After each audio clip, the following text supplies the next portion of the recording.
Good morning, everyone. I try to speak slowly because I'm Dutch and I'm used to speak quickly in English. So say it when I go a little bit too fast. I know I'm doing it. Security Operations Centers, I hope you're a little bit familiar with it. It's a buzzword. Everybody talks about Security Operations Center. This is the most secure solution you can do in a network. It's not true. And I can tell you why. I was in a board meeting, I think a couple of years ago. I can't tell what company it was, but they had 14 offices around the world, and the first thing they say, we have to reduce costs, we got to buy ourselves a plane. And then the fun starts. And I realized I should shut my mouth, I'm Dutch, I'm too direct for this one. But they didn't realize if you have a plane, there's more than a plane you need to do your stuff. You need a crew, you need to know what you're doing. Flying in a Boeing 747 is different than flying in a Cessna. And if you're sitting in a plane on 10,000 feet, you better be someone in the cockpit who is experienced what he's to do. And that's my biggest problem right now in the Security Operations Center. Everybody thinks they can do automated stuff. Everything is doing on the screen. If you see a red light, call the ambulance, whatever. It's, well, according to my name, bullshit. You need experience. You need what to do for it. It's about the users who know what to do. You need maintenance. One of the biggest issues I had a SOC a couple of years ago. It was running 3 years, and nobody has ever done more use cases on it in the last 3 years. It wasn't modified, it wasn't updated, it wasn't tweaked, it wasn't tuned. It's impossible. Nobody here in this room has a network who has not modified anything, no new vulnerabilities, updates, or whatsoever. Maintenance is one of the most important parts of the security operating centers. So let's start it. Why do you want a SOC? Anyone? If anybody says hackers, it's partly true, but not fully. What's that? Visibility. All right. It's good, partly true. Anyone else? What's that?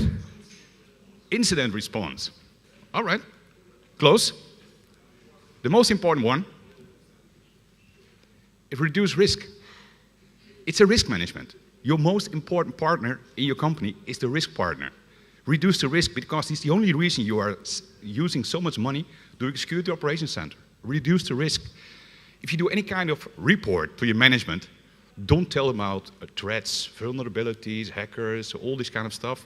Just tell them what your risk level is. Is it higher? Is it lower? Whatever. Anything else, they don't understand. They will get glazy around it, and at a certain moment, they need something else. So the requirements for a SOC, it's quite easy. It's process, people, technology, and there's a fourth one. It's an important one. It's about, well, presentation. In Dutch word, we sometimes use the word management porn. The management wants to see some pure pies and straights and charts. But the most important part is the process. If something happens, if the shit hits the fan, what do? I know a lot of SOCs who says, yeah, we are able to detect all kinds of threats. I see some threats detection capabilities here in the world. Perfect, but mandatory time to detect is 1. What's your mandatory time to respond? Can you respond in almost the quickest hour? One of the demands I have in the current operation I'm doing, the people are saying, you have to react in 48 hours. You have to solve the issue in 48 hours. Well, I can detect something in 48 hours, but can I respond in 48 hours? Yeah, I can do one. I have one solution as always. Turn it off. If it is compromised, turn it off. I love that. They didn't like that. That was not a good answer. It's your people which make your profession more excellent. The people, your knowledge. That's why you train, why you have experienced people in your security operations center. Don't use an IT guy. Don't use a firewall engineer. It's not about doing MCSE. Security operations centers is about security knowledge. What's going on in your network? What's normal behavior in a network? How do you anonymize? The technology, the tools, I will sum up some tools later on in the presentation. Also some free tools, open source tools. It doesn't have to be always too expensive. But the most important part right now in what I realize is how's your visualization? What are you doing? What are you presenting? What do you deliver? Added value to the company. How do you reduce the risk? This is my standard answer to the management. We reduce the risk. Is it valuable? I hope it is. It costs a lot of money. It's expensive. A security operations center costs millions, to be able to tell the truth, in euros. I don't know even in Krishna. But trust me, it's important. So the objectives. Process, how to measure the quality. This is where the fun starts. Yesterday I saw some red teams. And in my team, the easiest one we can do is hire a red team. Show me we can detect if they do anything in my network. And if we don't, the last test was really unsuccessful. I'm absolutely honest about that one. We didn't see a thing. We missed a lot of applications because it has some really issues in the process flow. The measure on quality is if you have some timeline, just do a stopwatch. If you have a hack, how quickly are you able to detect that some noise is going on in your network? Is somebody racing an alert? Somebody's tried to hack you on the inside, on the outside? I saw the Medoc one, not Patea. Nobody detected Matea. Why not? It was not on their radar. Another one, the people's KPI. That's an important one for me. How much is your security engineer doing? Is he able to do all this analysis between hours? How many incidents can he solve in 2 hours, 4 hours? You'll lose your attention after 4 hours, trust me. But is he able to do 4 incidents, 20 incidents? And does he know if the incident is closed? He has to do also some backlog. If you have detect something in your network, look back to it. Try to accomplish if it's the last 6 months in your log management system. Are you able to detect if it happens before and you didn't detect it? It's a quality level. And you could put quality, timelines, quality of service, documentation. I think you all guys love documentation. That's a joke. And the technology. Is it meeting your expectations? The majority of all what I see in security operating centers, we buy a sham, and what do we do now? It's the opposite. It's a question about why do you want a SOC? How to measure your expectations from your customer? Well, the risk manager is the most important one. Have to be compliant, GDPR, it's all the buzzwords people use. Are we compliant with the system we have to do? And your management needs to know the pie charts, the management porn. I think I'll talk before. All right, anyone has a difference between data and information? It's an exam question for CISSP, so somebody should know. Got it. That's a good one. Data is useless if you don't know the context what you have. Because I had in the past all kind of IT departments says, I'm going to send you some data, you can do your stuff. What? What is it? Is it important? Is it the risk level? Is there an owner? If something happens, can I forward it? What to do about it? Big data is therefore, it's a buzzword, useless. Don't collect all kind of use cases. Don't do it. If you go into the technical SOC, you can see about the computer, it's a big data platform, like Hadoop, but a couple of things more, of course. They're commercial software. And you do all your scalability in compute. How do you deal with that one? How do you want to deal with all your data? So the best thing you do is collect all your information. If you want to collect everything, do it in your log management, but only use for a SOC your security logs. You have your log management, that you do your analysis. Well, backlog for the last 6 months, it's your cold data. But don't use your, all your log data in your SOC. It's an enormous amount of the data. Your database will absolutely be scrutinized. And you can't do an interactive query. It's impossible. I've seen all those CM applications struggle with all those big databases. Unstructured data, one of the biggest issues we are working with. Scalable streams. Be careful what you are streaming in, all these vulnerabilities, all these assets. Real-time search is very important, and I prefer to do it with Kibana instead of all the CM applications, and Kibana is free. The only thing you need for Kibana is doing your parsing and getting all the data in your database. And then the next thing is do your search. What happened? What happened 2 days ago? What happened 6 years ago? Then you know what is normal behavior in your network. Use someone in the organization, you have your counterparts, the owner of the data. What's normal behavior in your network? Data access control. Well, I'll do some tricks later on, how you can easily put some sensors in your network. And then you go to the real-time alerts. That's the nifty stuff for people doing the SOC always. We have 200 use cases. Big boy, are they useful?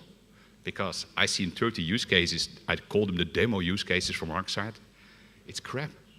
They don't detect anything useful for me. You have to make your own use cases based on your organization. No use case in any organization is the same.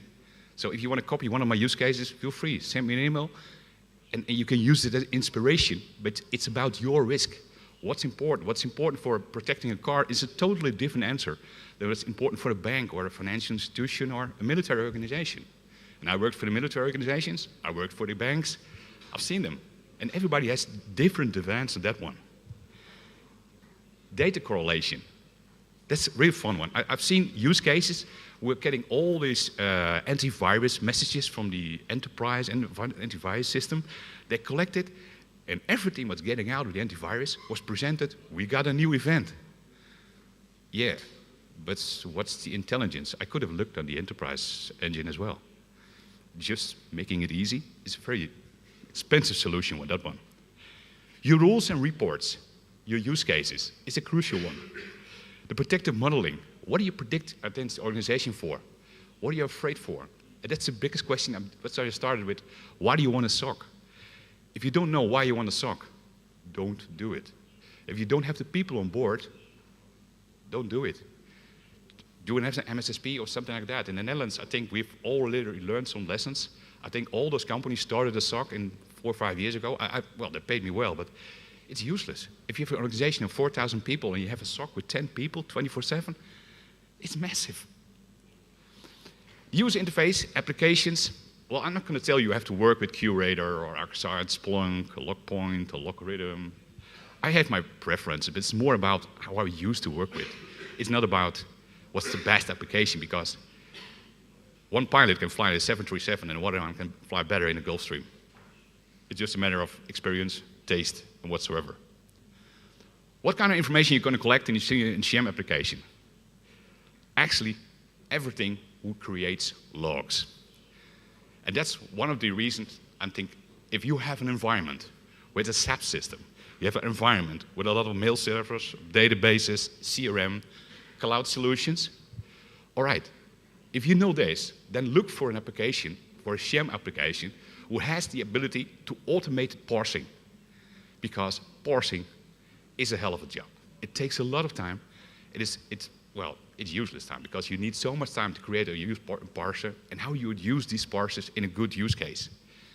Only collect those logs you're going to use in a use case. Don't collect logs because I want to have the logs. And I had one of my fetish in my team in the past. He was collecting everything. He wants to have all your mobile phones. You want the logs. You want to have the MDM services. He wants them in the logs. And I said, come on, dude. Our biggest problem is not our mobile services. Our biggest problem is the financial systems. Do you want to have some endpoint solutions? Well, it's complicated, because somewhere later on, I will talk about the budget again. If you want to have your endpoint solutions, if you have 19,000 users, like we have currently in our network, then the management said, well, we don't need to have all laptops. I don't care. It's a matter of risk. Do you want to do this risk? Yes. Do you accept the risk? Then it is. I'm not responsible. The business application services. An easy one. If you have an application, what is crucial for your organization, monitor at least your access right. Who is logging in? Who is abusing the log-on services?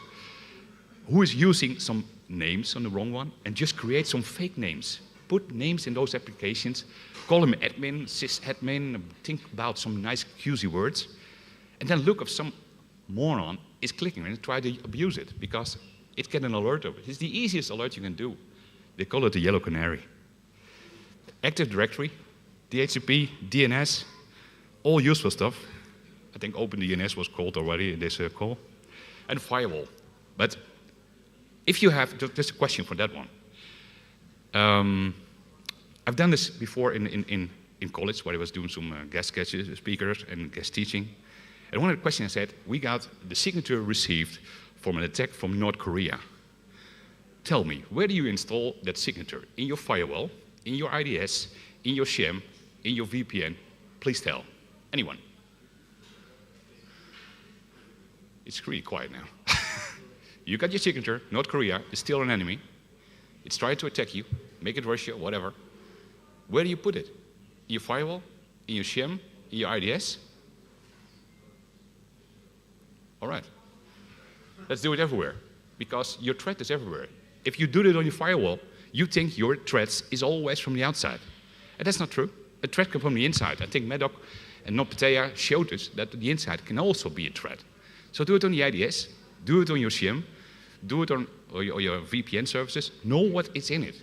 Because if you can't detect it internally, why would you detect it on the port? Because your threat is not always from the outside. If it passes your firewall via VPN, we cannot do anything about it until you do something like deep packet inspection, you do your interruption on VPN. Sometimes it's possible, sometimes it isn't. It's complicated, but how you want to detect these kind of threats, that's a risk. What are the tools we need? Not just sham. A SOC has so many tools. If you look to the log management, this is your biggest trunk of data you collect. I will share the sites if you want to. Log management is a crucial one. That's where you collect everything because you want to do your search. Even your guys from IT should have access to the log management. Do your analysis. What happened in my system? What happened in my firewall? Is something being compromised? Was it compromised 6 months ago? That's why you have a retention period from your log management system from 6 months until 12 months. And I normally say 12 months plus 1, 12 months cold data, 1 month hot data. You want to do your query and your analysis on. If you look to your sham, how to automate the detection. Automate your detection. The biggest threat, don't talk about artificial intelligence because, rather to my understanding, no one is able to do automated and artificial intelligence or security monitoring, but you could do machine learning. If something happens before, automate it. Don't do it handily, don't wait for it, and if some false positives are in your network, automate it, tweak, tune, and make it better. Because if you have the false positive again and again and again, you are annoying your customer. I'm going too fast, guys. Just say it. Endpoint data. Well, it's associated with a collection of data from your end users. According to me, my endpoint is always dangerous. Personally, I'm not a risk manager, but personally, I prefer to have some endpoint data because you are running around here with your laptop, you're sharing USB sticks, you're connected to a Wi-Fi point, and somewhere you're infected. It happens so many times. The fourth one is personally my preference, network discovery. Not only once, do it every month. What's in your network? Is there some rogue access point on wireless somewhere? Because there are all kind of people who want to abuse wireless in your network. They will install all kind of crap. I have seen people installing virtual services on their laptops because they want to do some testing and ever forgot to remove it. Well, you can detect it easily with a discovery job. Vulnerability and patch management, I think the most crucial one. The majority of all the hacks are still vulnerabilities, the easiest one. Even patches should have been installed 6 months ago. They're still exploited because people don't install those patches. We know we got them, but if I ask all my sysadmins around the globe, they say, yeah, we're busy. Yeah, really. I will make you more busy, trust me. Your IDS and IPS, well, your IDS and IPS is the most important one for detection internally. If you want to see what's going on in your network, even before your firewall, you will know if some strange behavior with signatures. That's the easiest one. It's my fun one because it's your first sensor. They give you a lot of information about your network. And then the fun starts, VPN. VPN is somebody got connected to your network through the firewall, so it makes your firewall useless, and it gets somewhere in your network. And what is access to do? Try to gain access, try to abuse it. Monitor your VPNs. For all those techies here, the honeypots. Well, I know there's a honeypot project and a lot of people are abusing this one. Honeypots are those yellow canaries. Everybody knows the story about yellow canaries? In early days, a long time ago, when we were not using electricity, but we were using coals, in the coal mines, people are taking a yellow canary with them in those holes. And when the air was gone, the oxygen was gone, the yellow canary died. And you guys know, we got just 1 hour to get out of there. And that's your early warning if something is wrong in your network. Your yellow canary is an absolute one. If you have a server, and now that's also for fake data as well, if you have a server decommissioned, leave it on. Remove all the users, just put some fake users on it, put it on your network, call it a mail server. It's a deception technology. Anyone who's approaching that server, the honeypot or that fake data server, you got a hit on that one. And put a booby trap. There's always some web server. You could put some in your internal network. And in that internal web server, you put in some script that you knew at least who's trying to approach that one. So you get more data about the server, what kind of browser he uses, what IP it is, what type of system he's using. Is he using Kali, whatever? It's one of them. And then you have your Internet of Things, another buzzword we have these days. Mobiles, cameras, puppies, well, any place, anywhere, you see Internet of Things. And it's currently on my agenda, how to deal with Internet of Things. It's complicated, because the Internet of Things is sometimes connected to your network. My preference will always be, put it outside of your network. At least let it not compromise your network. Make your isolation in your network from the Internet of Things stuff. And you can't do it, at least make some IDS between it. You can do your detection if somebody tries to approach and abuse these kind of things. Internet of Things is the buzzword for a lot of stuff we're going to use for the network. And I don't know why I should have my fridge on the network, but it seems that somebody is saying to me that it is really useful that my printer is ordering his supplies himself. Oh, I think my wallet will be full of all these printer cartridges if HP wants that. Any part, any network who's trying to connect to your network or is connected to your network, it is not under your control, put some extra defense on it and monitor it. It's the crucial stuff about the Internet of Things. If you can log it, if you can monitor it, it's a risk, it's a high risk. If it can compromise your network, you're off. Required add-ons in the SOC. And I think one of the teams I've ever worked with, they always hated me for that one. I like to documentation. And I like everyone knows that.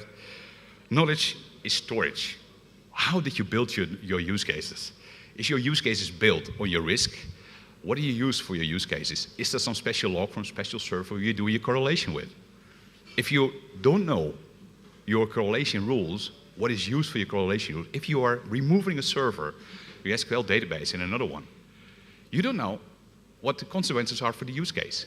So some use case at a certain level won't work anymore. That's an real issue. Storage that knowledge is also about the people, because there is a shortage of people right now in Europe. We are running out of security analysts. That's really one of the biggest issues we're struggling with. And if I see in the current situation, if a new security analyst gets in and he looks at the database and says, all right, we got 24 use cases, just watch the screen and it gets red. And I know some SOCs who are doing right now, they have no idea what they're looking at. They're just waiting for the red dot. If there's a red dot, something is going on. It's nothing about intelligence. It's monkey play. Threat intelligence. Do you have inside information about threats? And that's what the story is about, collaboration. How do you want to get your threats? There are a lot of free threats databases outside you can use, you can abuse, you can receive information from. We are working with ENISA. I'm not sure if ENISA is here, fabulous here in Ukraine, but ENISA is sharing all kind of information. You have your National Cybersecurity Center in the Netherlands we have as well. I wrote a white paper for them about SOCs, but they are sharing information about threats, what North Korea is doing, what Russia is doing, what China is doing. We got all kinds of threat actors in these days. Sharing knowledge is one of the reasons I'm here as well, because if we don't share knowledge, if we are not sharing or collaboration, we're in the wrong way. And that's why I make that metaphor about flying in airports and planes. Your use case development, I will use another buzzword for that one. We have a new buzzword for IT, it's called agile. Well, cool stuff. Old wine, new bags. But at the end, you use case is one of your sprints you're going to do creating a new use case. And you cannot create a use case in 1 hour. And I know my management always wants, we got a new threat, create a use case. And they will say, all right, we'll be ready next Friday. And he says, no, I want it Monday. Yeah, sure. A use case is good for detection capabilities. It requires good knowledge about your network, your logs, your information you have in your network. How do you want to share it? The red one, the CMDB. Any one of you has 100% secure CMDB in the company? It's not a shame if you say no now, because everybody has. Nobody has 100% secure CMDB. And that's one of the biggest problems we have. Well, if you don't have a CMDB, don't do a SOC. It makes no sense. At least have an Excel sheet that you know what kind of service you have. At least have an Excel sheet, who is the owner of an Excel sheet. Because if you can't manage it by a CMDB, you're out of control. Absolutely. Incident management. How quickly are you responding to the incidents? Do you know if it is a high risk, low risk, medium risk, critical risk? That's why I still have my phone on, because if they're a critical risk, they're going to call me wherever I am in the world. But they only call me once a month these days. Incident management is a crucial factor. How quickly are you able to respond? How able are you quickly to demonstrate what is on it? Who is the owner? Should you turn it off? Should I modify something? Should I close some ports? What is possible, what isn't? What from a network level, from an application level? And how are the connections between all those servers? Because I turned down once SMP because it was some tricky stuff about WannaCry. It worked for 4 weeks, and then somebody turned off the proxies to do a restart, to do an update, and we lost a lot of connections. Well, it was funny for me, so I can update my CNDP, but they didn't like it. It was not the most popular one. And then you got the reporting stuff. I told you, the management wants to see what you do. How did you reduce the risk in the company? And how, if you did reduce your company risk, show them what the added value is from the SOC. Because I always do a prediction. I do a project at a company, and always doing the prediction, I write an envelope, put it in the closet, I said, open it in 1 or maybe 2 years. It depends how the management is. And after 1 year, 2 years, they always said, all right, what do you predict? We got discussions about budget, always.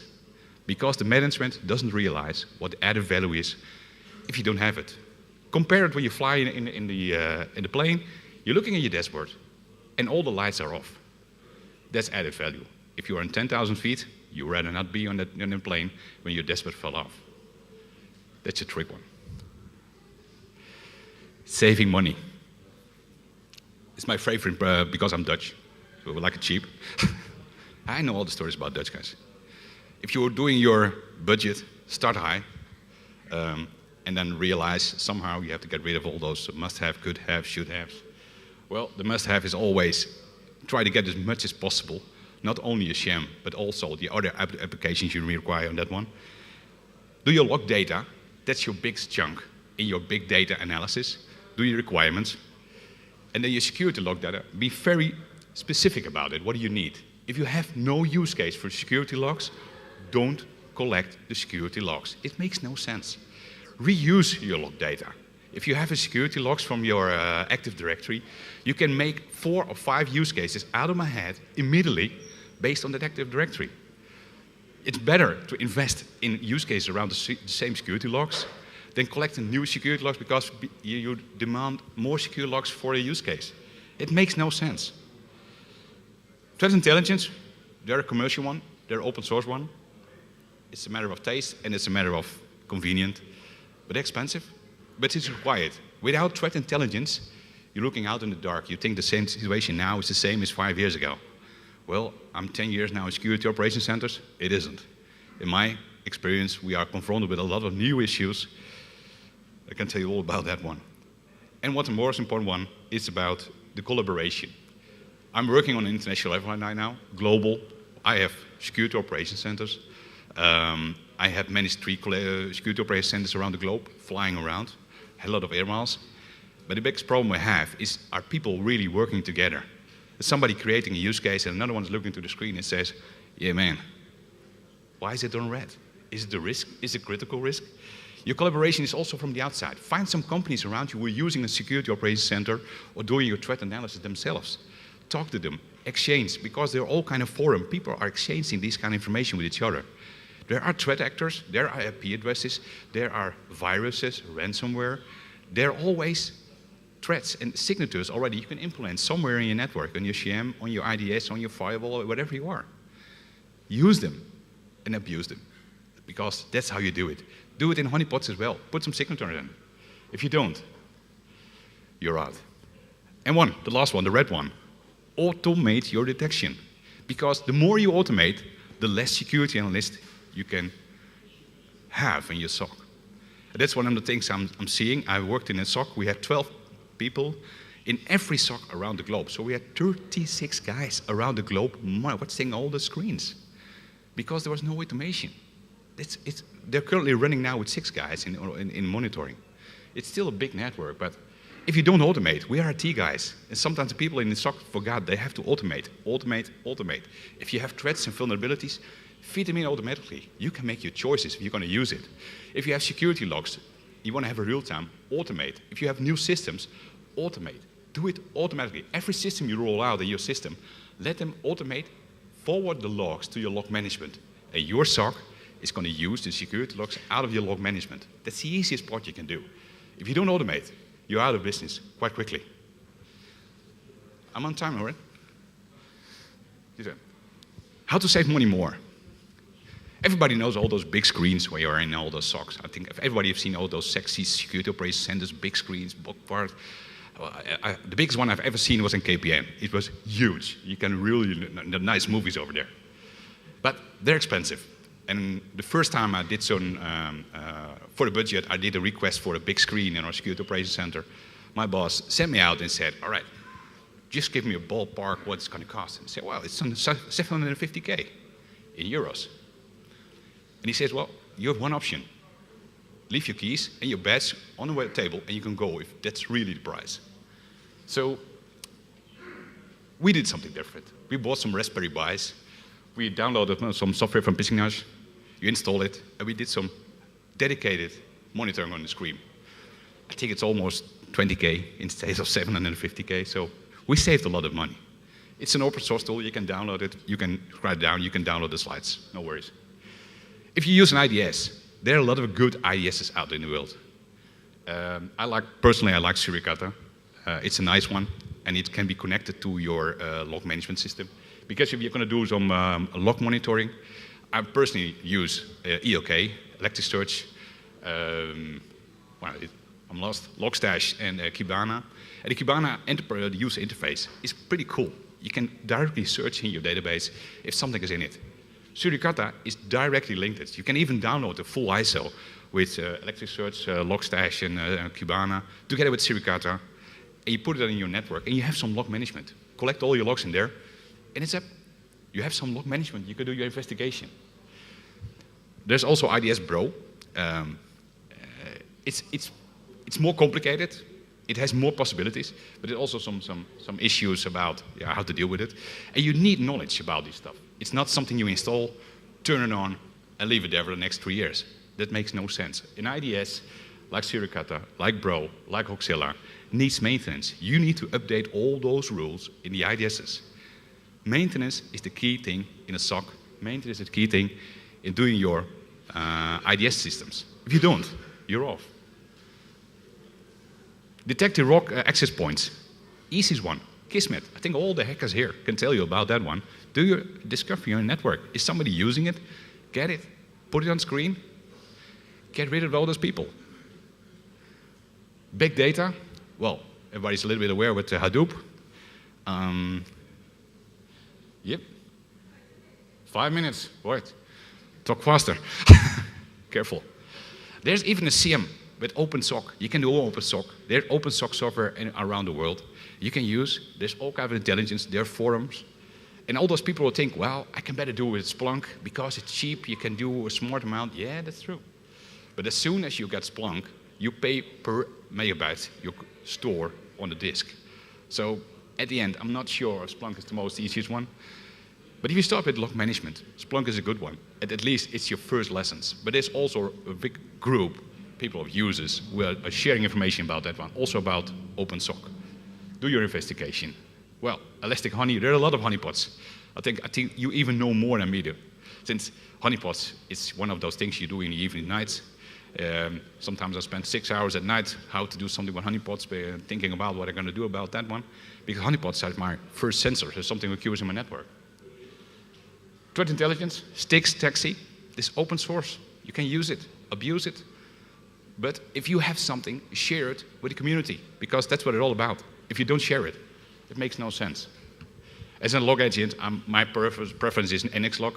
It's one of those log collectors in system you install and get out of your Solaris, Linux, Unix, and the Windows system. You can collect all this kind of stuff.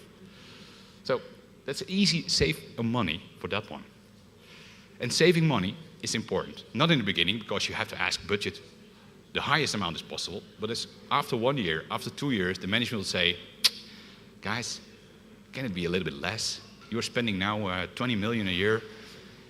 Well, normal amount of money for me in a SOC.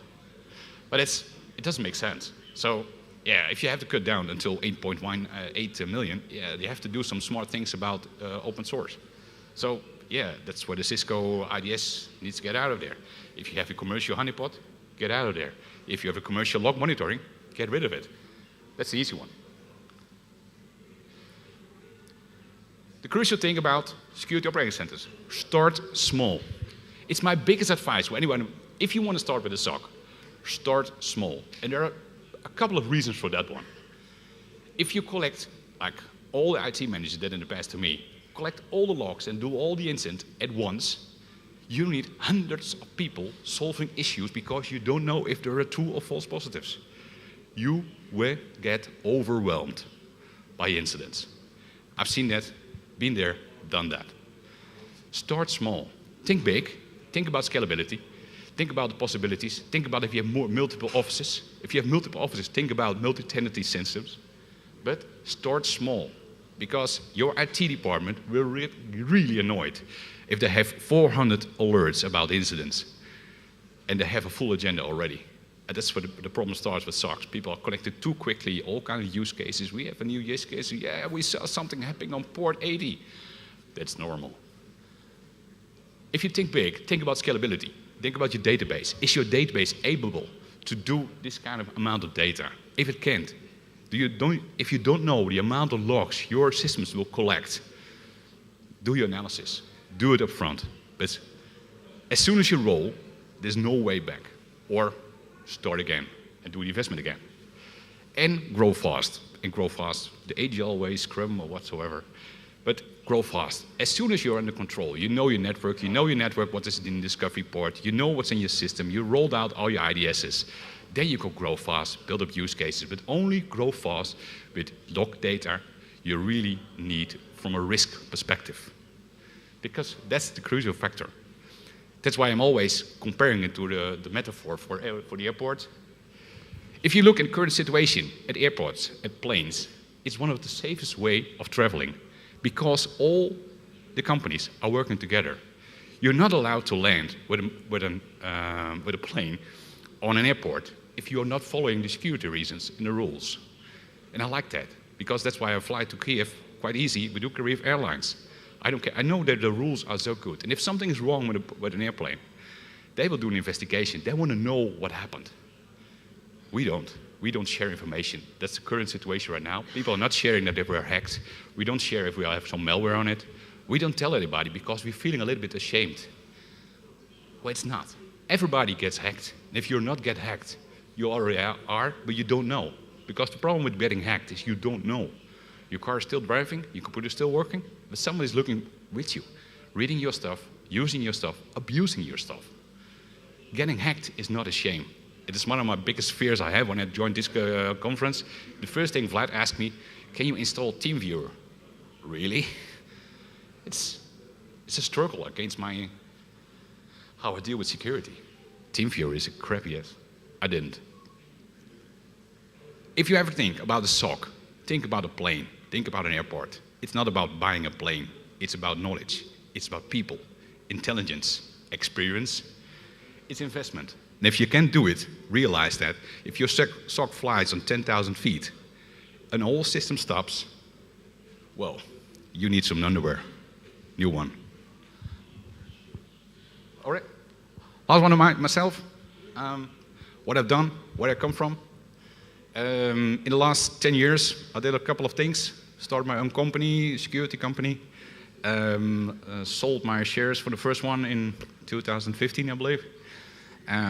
We set up one of these MKB security MSSP centers in the Netherlands. Sold that one as well. And I worked in ING SOC in Czech Republic. I worked at AXA in France. I worked at Thales in the Netherlands and France. Swift in Hong Kong, Washington and the Netherlands. Heitink, well, a lot of them. I think I still forgot someone. I think I forgot Philips, but whatever. I've seen them. Big one, enterprises. And everybody makes the same mistakes. That's the fun part about my job. That's why I love my job. That's why I love to travel around, work with the people, because it's always the same mistakes. As soon as we start, they don't realize what's going on. They have no clue. And if one of these companies said, collect it all, Bert. I'm not interested in your story about think big, start small, start now. I said, all right, how many security incident managers do you have? He said, 2. Really? They will be sick in 4 days, trust me. And they were. In 4 days, they were overwhelmed, burnout, and they were not responding anymore. That's the story about the SOC. Wow, that was an incredible story.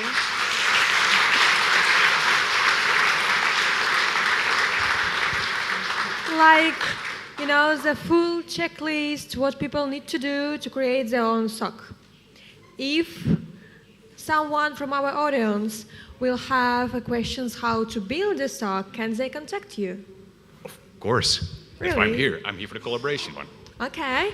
Before we start Q&A, I actually have a first tricky question for you. Go on. How do you think, what is more important in building SOC, like in SOC operation, tools or people? People. People. Always. Always. A fool with a tool is still a fool. But people without tools? Yeah, but you can always do it. It's not about the SOC. It's about reducing a risk. That's why you need intelligence.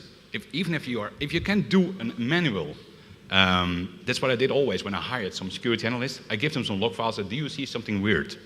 And the first thing you say, oh, if you give me a tool, I can do it. You can't. If you can fix a car by yourself with a screwdriver, you can fix it with a computer on it. So if people can do it manually, yes, they're good in their job, yes, even without tools. Yes. Makes sense for me. Does it make sense for you? Yeah. Do we have any questions? Okay. Yeah, we have plenty of one. Hello. Hello. Thank you for the presentation. Short question. From your rich experience, how much time it takes if you wanna to launch a SOC from 0 level till full scape launch? Of course, depending. Normally, in general. In general, yes. Thank you. Of course, it depends on the size of the organization. It depends on the size of the network.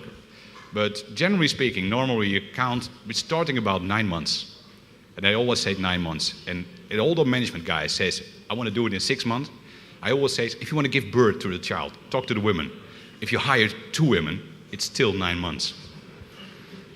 And that's what it is. That's reality. And I had the order to do it in 6 months now, and we're already in month 7, and we're still not done. That's what it is. It starts with 9 months. It's collecting, discovering your network. What's your most important risk? What is in your risk? What are you afraid for? What keeps you awake at night? If you don't know there's risk, don't do it.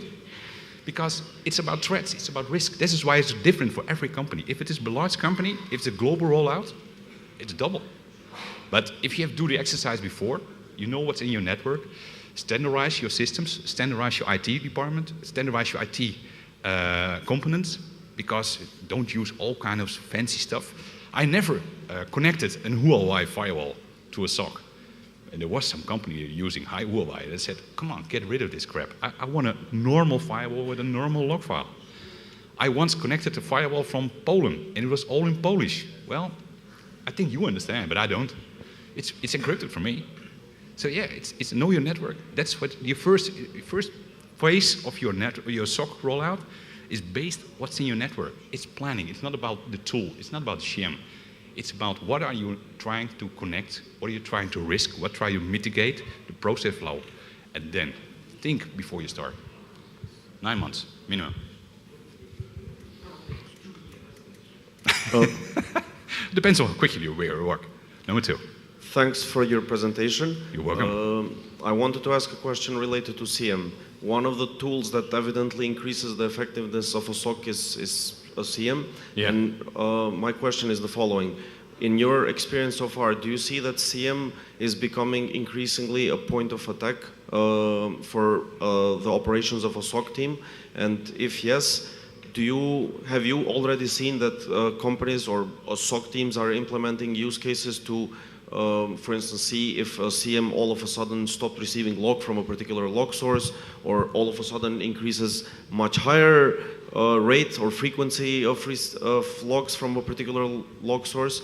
So in other words, is CM becoming a point of attack to defeat the operations of SOC? And if yes, what could be some use cases that you have seen or that you would recommend to detect this as early as possible? Yeah, good question too. A SOC is not only about threats, it's about risk.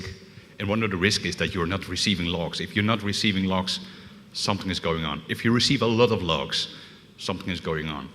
If you do a DDoS attack, the majority of all those DDoS attacks is that you're overwhelmed with all kinds of alerts and they're trying to overwhelm your systems to block your databases, get rid of them. And as soon as your databases get, well, compromised by all those logs from a DDoS attack, you're blind. So you don't see what's going on. Yes, it's a threat. DDoS attacks, in the Netherlands, we know all about DDoS attacks. In 2011, I think we had 16 in a row. 2 days, the banks were off. They couldn't even give you money anymore at a certain level because they were on the DDoS attacks and they were so good. That's not only about the SOCs, but also the systems were not able to work properly. It's a threat already, and there are use cases for it. It's about health management. It's about availability. It's about integrity. Do you trust your logs these days?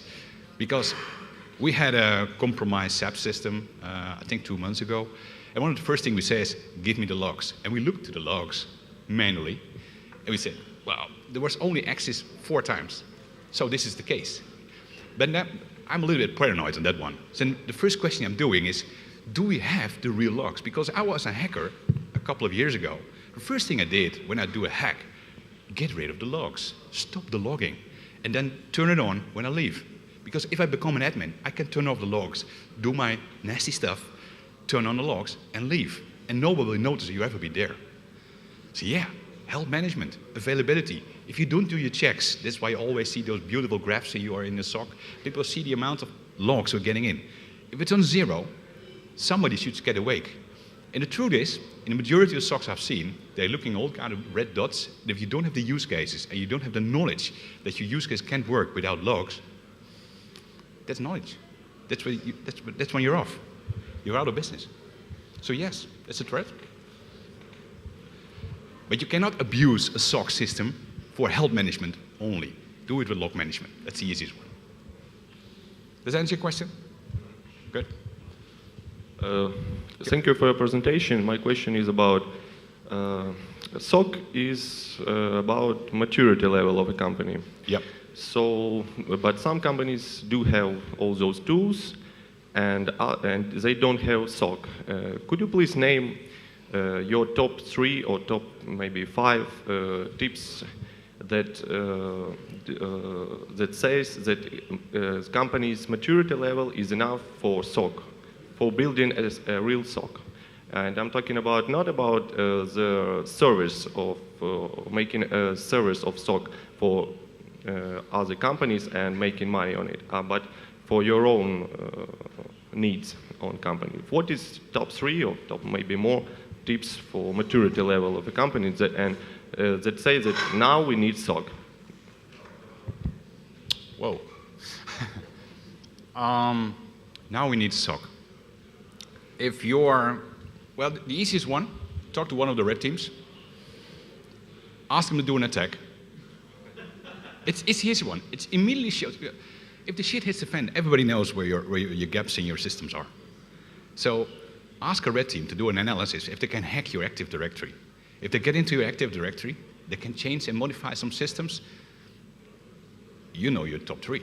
Because if you didn't notice, you were not even to look at it, you didn't even realize that, and you're not even seeing that some new users are added to your Active Directory.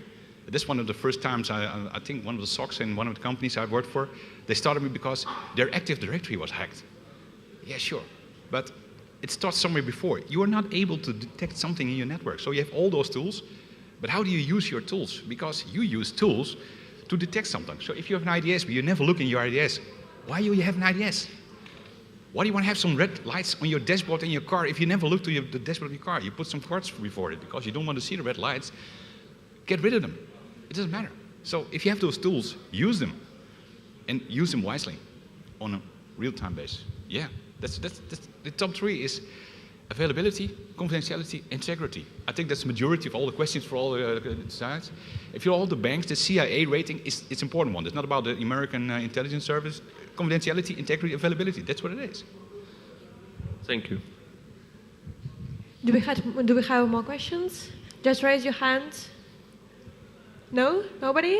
Well, I'm outside. thank you. It was awesome.